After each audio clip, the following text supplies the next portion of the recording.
ফেসবুকে content creator তো এখন সবাই, আর ঢুকলে নানান ধরনের গঠনমূলক সুন্দর সুন্দর ভিডিও দেখা যায়, বিশেষ করে রান্নার ভিডিওগুলো যারা ব্লগিং পেজ করে। অনেক সময় রান্নার ভিডিও দেখতে দেখতে ভাবলাম যে পাঙ্গাস মাছ রান্তাছে একটু দেখি। ভিডিওটা অন করার সাথে সাথে দেখি রান্তাছে পাঙ্গাস মাছ, কিন্তু ব্যাকগ্রাউন্ডে বাজতেছে ওয়াজ। এখন পাঙ্গাস মাছ রান্না দেখবো না ওয়াজ শুনবো, এটা নিয়ে কনফিউজড হয়ে যায়।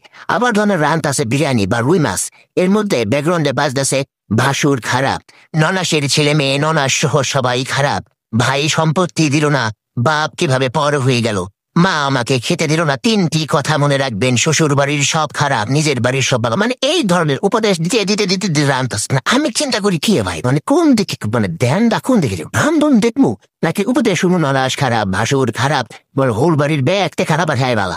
আপনার সুখ কেউ সহ্য করবে না, সবাই চাবে আপনি কষ্টে থাকেন, আপনার বিপদে কেউ বাসে যাবে, বিপদে আপদে মানুষকে চেনা যায়। কি রে ভাই তুই রান্দার ভিডিওর মধ্যে কেন আমি দেখতেছি, মানে আমার মাথার মাঝে মানে পুরোপুরি কনফিউজ হয়ে যায় আমি, মানে এটা কি করতেছে। আর আবার রান্তাছে পুরি মাছ, কিন্তু ধাঁধা একটা লেখা দেয়া দেয় চিনক্ষরে নাম যারে পানিতে থাকে, বাজের করে বাদ দিলি আকাশিতে করে। এমনি সারাদিনের নানান কিছু নিয়ে চিন্তা ভাবনা কনফিউজ থাকতে থাকতে ফেসবুকে ঢুকে একটু মাইন্ডটা ফ্রেশ করতে এমনি আরো কনফিউজ করে দেয়।